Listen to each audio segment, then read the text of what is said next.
Welcome back to my channel, Classical ESL. I'm Haley. I'm here today. We're going to do a slightly different format type. So you're here with us. What's your name? Hi, my name is Gianluca. I'm Italian and I live in France, actually, to learn French. So you're learning French, but what language do you teach? I started teaching Italian back in September, and then I am trying to improve my English skills because I would like to teach that too in the future. Tell me about your So, channel. yeah, I started my YouTube channel like a month ago, more or less, not only to advertise myself as a online teacher, but also because I saw that as a challenge for me, because I speak sometimes in English, and I think it's a great way to show other people that you can speak English with an accent, and English native people understand you. So what's your channel all about? Why should people subscribe to your channel? The main target of my videos are people that want to learn Italian in a fun way, because I try to mix grammar lesson with shorts, a little bit funny. They are funny. And I'm not even learning Italian and I love it. I've just started and I like doing that. So you're learning French and you've already really learned English. Are you learning any other languages? Yeah, I actually started learning Russian a year ago on my own, like doing random stuff on YouTube, using some application. But it was really hard for the speaking part of the process because I couldn't find any partner back then. I see. Have you tried learning Russian on Italki? Yeah. Has it been a good experience? Yeah, in fact, after I started learning Russian, I discovered that I could teach Italian, so I joined the platform for that reason. Oh, amazing. Okay, so you started out as a student. Yeah, exactly. So I see the behind the scenes part, the booking part, that it's not great, this kind of thing. Yeah, so you have a lot of insight into what it's like to be a student on Italki, and we're here today to talk about students. Exactly. Here to talk about like the different kind of student we encounter. Exactly. Part of mastering the art of teaching is being able to identify learner traits and categorize students. We've come up with 8 common mindsets and attitudes that we've encountered in our student pools. We will describe each type of student, explain why they might have certain behaviors or opinions, and give some general advice for reaching those students. I want to start with your first type of student. Like for me, the most common type of students, if the one that keeps saying, I know, like he understood as a part of the class, but then you realize that maybe he's lying. And you get that because when you talk about the topics, you discuss it, he seems to miss a major part of what you did. So what do you think the reason is? Because usually I teach Italian with people from America and they learn languages in weird hours, like in the evening or in the morning sometimes. And maybe they are tired or something like that. Another common reason, I think, it's that maybe the student doesn't like the lesson. As a teacher, I have to take that in consideration because sometimes you are doing it wrong. It's not the right approach to the student. Absolutely. So what do you think we can do as teachers to fix that? Like, what's the solution? I try different ones, but for me, the best is to try not to be like evil with the student, not to start up a conflict. Right. Maybe try to ask about the topics you discussed. So now we talk about this stuff, try to do a sentence with the things we learned, and then you bring the student to realize he didn't understand that. Right. So I think this way you put the focus on him and not on the relationship between you and him. Exactly. Especially when you're doing this, it's important to not embarrass the student, right? Exactly. They are at the first online lesson or something, and it's not really great at the beginning. They're probably already nervous, so you don't want to embarrass them further. Absolutely, I agree. It's all about finding the topic that's going to engage that student. I will move on to my first example. I have some students who say, I want to speak or write better, but I don't want to learn grammar. So this is really difficult from a teacher's perspective, and I think probably a lot of people watching this video have run into students like this. Some students have just been traumatized by boring language teachers when they were back in school, and they've gotten the idea in their heads that learning grammar cannot be fun. I had one particular student who was really, really resistant to anything that even seemed like grammar practice. So I recommended that he take a conversation lesson. And then as we were talking, I was kind of using my phone and I was making notes about his repeated errors over and over. And I just added up the number of times that he made the same error. And I told him, hey, I can help you fix that. Like, for the next lesson, let's just try one grammar lesson. And I worked really hard on preparing a fun, engaging grammar lesson. And then he kind of realized, hey, she's going to put in the work to make this a good thing for me. And that he realized that I was going to, work on pertinent real world problems for him and actually solve them. So after that, we kind of got into a rhythm of we alternate conversation classes with grammar classes. So he doesn't really get bored with the format. And each time we have a conversation lesson, I'm able to choose something that he's doing wrong and fix it the next time. So that also keeps him coming back and booking more lessons, which is good for me. And how do your students feel about this approach? I mean, he keeps booking lessons, so I think that it's working for him. Yeah, he has a really strong personality to begin with because he works in tech and finance, so he's one of those kind of guys. Yeah, I see what you mean. Have you had any students who don't want to learn grammar? Yeah, sometimes, yeah, it's difficult. Can be hard. Should we move on to your next example? Yeah, because I think the kind of student we just talked about bring me the memory of a student I had, and not only one, but especially one that could call the talky guy, because during our classes he kept talking, interrupting me, and stopping me from reaching my teacher agenda. And I think some reason behind this are the same as for your student, because the fact that this student speaks a lot during classes means that in high school maybe the teacher was too overwhelming and didn't let the student having their little part in the classes, because sometimes it's a boring relationship. The teacher speaks and it's like he puts things in the head of the student, and I don't see this approach very, very helpful. Yeah, that's called the banking approach to teaching. I'm going to do a video about that in another series. Cool. It's great that you brought that up. I love that. So what is the solution to that? As a teacher, we have to start like doing some mediation between our teacher agenda, like doing grammar, doing these rules because you want your student improve, and from the other part, you should let the student express their needs and satisfy them in some way. For me, it's really important to build the content of my classes on the student. So in order that the student doesn't get bored. And I think it worked with him because now it is a little bit more balanced, the teaching relationship.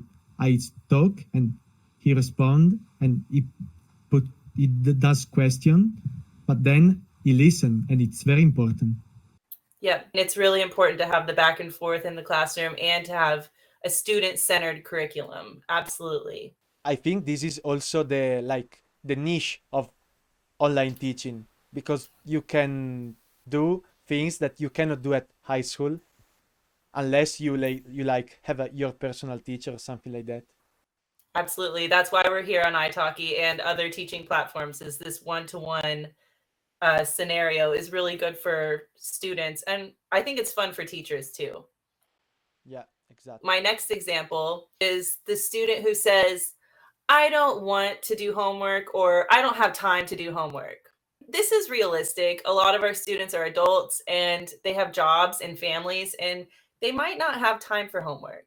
I find that this is okay if my student is just taking the class for fun and they're not really focused on improving their language level for a test or for some specific reason.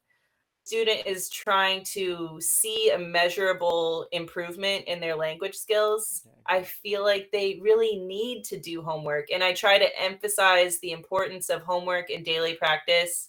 It in language learning in general, you can't get better if you don't do it, if you don't speak the language, and if you don't work on your grammar issues. So what I tend to do when that happens is I just go ahead with for a few lessons with the student, and then I offer them like a progress check about, or I give them a little quiz and they see that they didn't really internalize what they've been learning.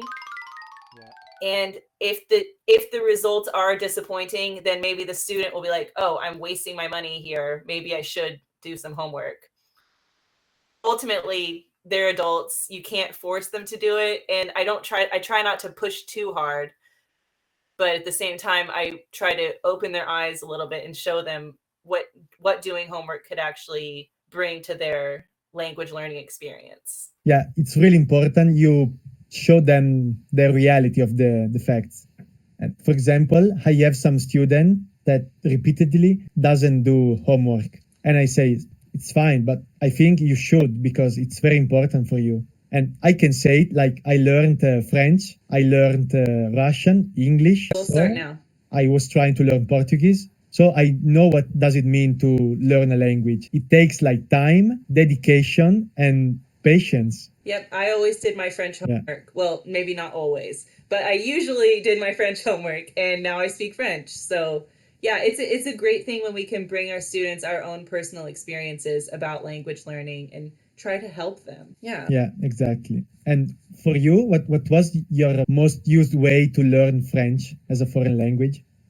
I mean, I learned French at high school and at university, and my master's is in French. So I did a lot of reading, which is not the most useful way to learn to speak. So I was very fluent in reading and writing. And then I moved to the French Caribbean. I lived in Martinique, and I didn't speak well at all when I first arrived. But then I started like going on dates and like meeting people and making friends, and my French improved while I lived there. And now I live in France too. So I feel like I improve every time I have an interaction with someone. But yeah, I think that's another thing that Italki and online language learning is great for, is that students aren't stuck just reading and writing anymore. They can talk to people and choose who they want to talk to. Yeah, it's really great to have that opportunity.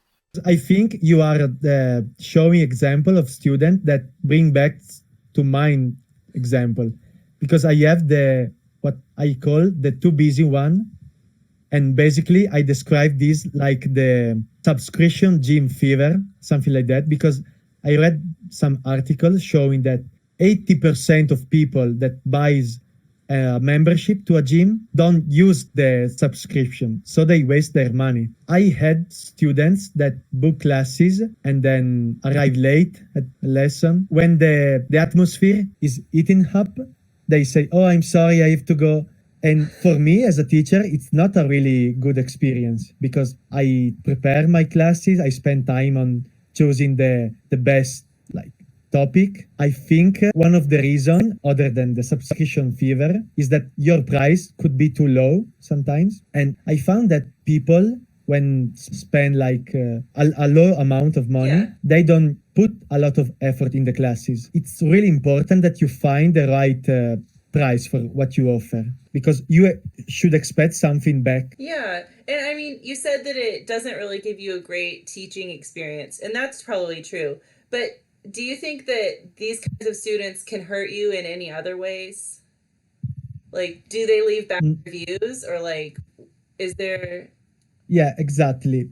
From a most pragmatical point of view, like the business part, I think this student don't hurt you. But for me, it's really important when I see the other person I teach to get like engaged in the class. So in some ways, I can say, yes, they are great because they bring money to you. But from the other part, I would like some more engaged students. I mean, I can understand that, especially if you're teaching like more full time, then you start to feel unappreciated, right?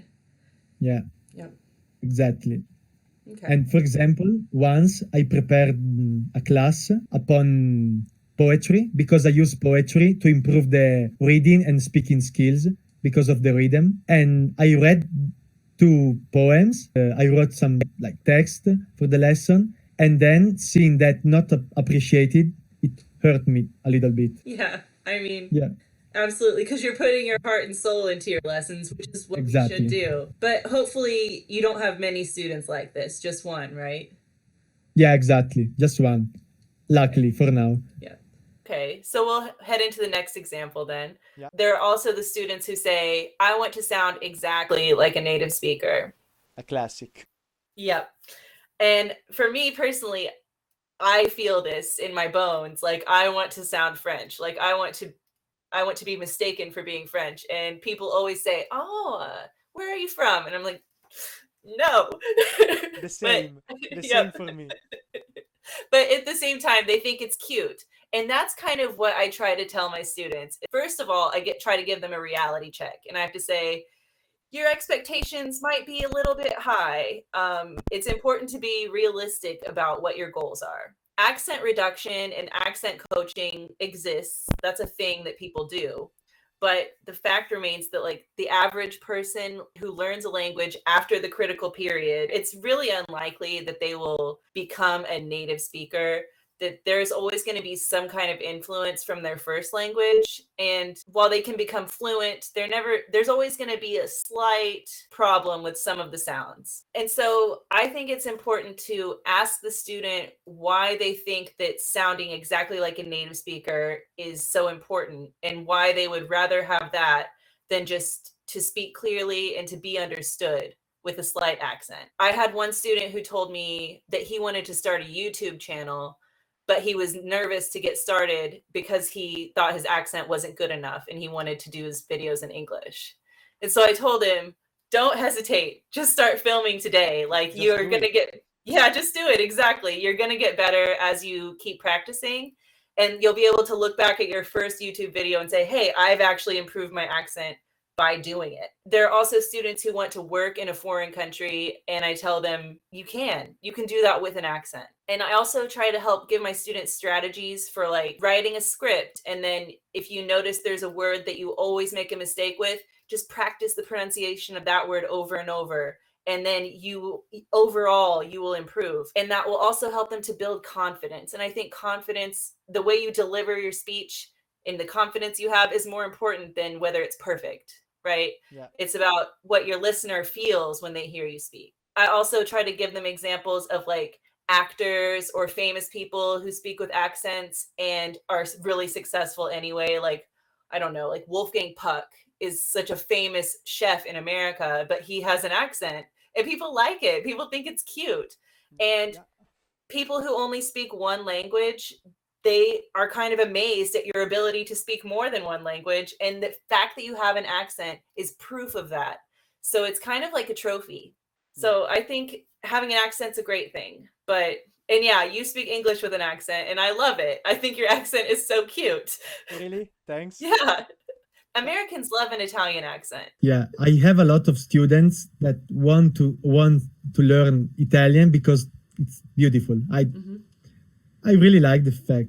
And for me, there is like a threshold.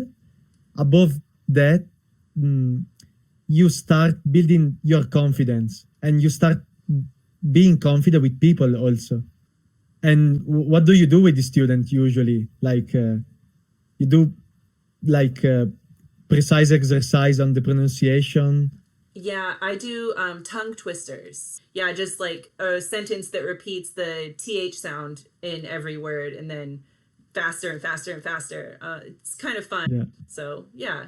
Do you have any other... I do the same. Uh-huh. Yeah, I like, for example, for the English people and French people, the GL sound, like tagliatelle, it's almost impossible. So I create sentences that don't make any sense with a lot of GL, double letter sound, to make them practice these issues. I saw your YouTube short that's about that. Now I will talk about a very weird kind of student, the learning machine as I call it, because it happened to me to have students that learn very, very fast, faster than what I thought. And maybe sometimes I prepare a class to be shorter, and the student at half of it already like understands everything. I think the reasons why it happens, it's maybe you encountered a false beginner.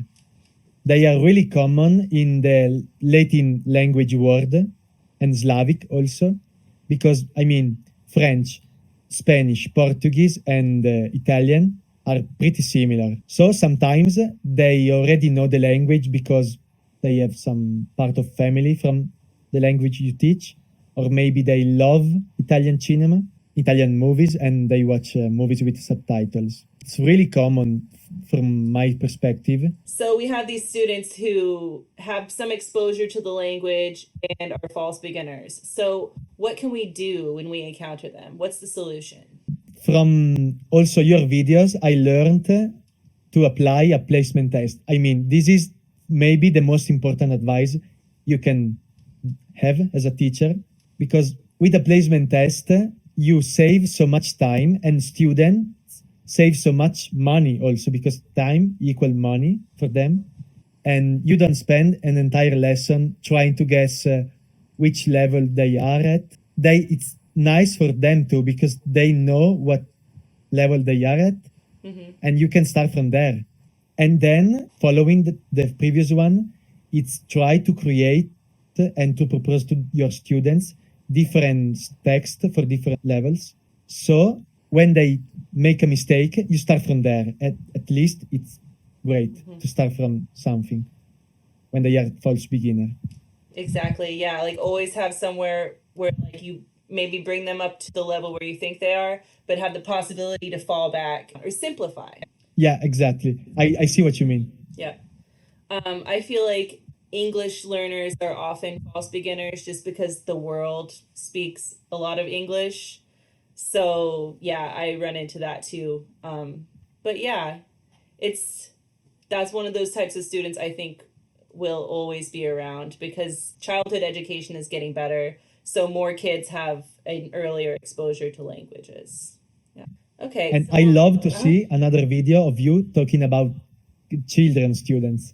okay, yeah, I have it in the works. I'm gonna do a similar format and just talk about the kids that I've met over the last several years of teaching them. But I'll lead into my very last example here. This is actually my favorite type of student. It's the student who says, I don't care what we do in the lesson. I just want it to be interesting. Meet with the student every Sunday who fits this archetype. She's just kind of taking my class for fun. I teach her some really random and creative lessons. I get to do whatever I want. We did the history of carrots, like it just crazy stuff, whatever I want. We have a great time in class. We always laugh, and my husband is like, "Are you working?" I'm like, "Shh, I'm working. I'm getting paid for this." But she follows whatever conversational tangent I bring up, and we're having a lot of fun. And I feel like this sort of arrangement could be really uncomfortable for a less experienced teacher, but there are tons of things online to help you come up with unconventional lesson plans. I have some things on my channel that kind of go that direction because I love to do it. I love to step outside of what we usually do as language teachers and make it more personal. Yeah, it's a great way to do that. When I met her for the first time, I brainstormed a list of possible lesson topics, and then I gave it to her. I said, which ones do you like? And she was like, all of them, just do them all. But this is a way to give your student a lot of input into what the class is going to be about. And I think that goes back to your first student, the one that says, I know, and isn't interested. Making them a part of your lesson planning process really brings you together as a team, a learning team. And also, I feel like by brainstorming the activities and getting them pre-approved by the student, I'm not wasting any lesson planning time by like making lessons that they were going to say, I don't want to do that. Like I've already gotten the approval to plan this stuff and I know we're going to use it. Do you have any students who are open to anything or not yet? Yeah, I have one that with which I talk about anything from poetry. He loves that. From the point of view of a dentist on how the like the knowledge changed the dental hygiene. I don't know, Oh, wow. because he said that in the last 20 years he lost half of his revenue because of the communication on how to properly wash the teeth. How to brush Change, your teeth? Yeah. yeah, change how often people go to a dentist. And it's so less than 20 years ago. And this was great because we could talk about something I liked because I was very interested. And also because from his point of view, he could talk about his life. And when you talk about something personal like that, you are really engaged, I think. Yeah, absolutely. That's amazing. I've never had a student who was a dentist, but I'm going to add that to my wish list and hope that one shows up because I love meeting a new type of student who has a new profession because then I grow as a teacher. So yeah, Yeah, that's I think awesome. this is awesome for me. As I started and I'm growing like a person, like a human being. Yeah, me too. I think that's what we should be doing as teachers, continuing to learn every day. That's how we get better. Yeah. But wow, we have gone on and on about students. I can see that you are just as passionate as I am, maybe more so. But I think maybe we should cut it off there. We talked about these 8 categories of students, and it probably doesn't represent every student that's out there, but it's a good start towards understanding learners and meeting our students where they are. So I'll wrap Yeah. this up with one bonus question. What is your favorite type of student? That's an interesting question. For me, the best student is the one that is passionate about learning. I love the people like 60 years old people that want to learn something.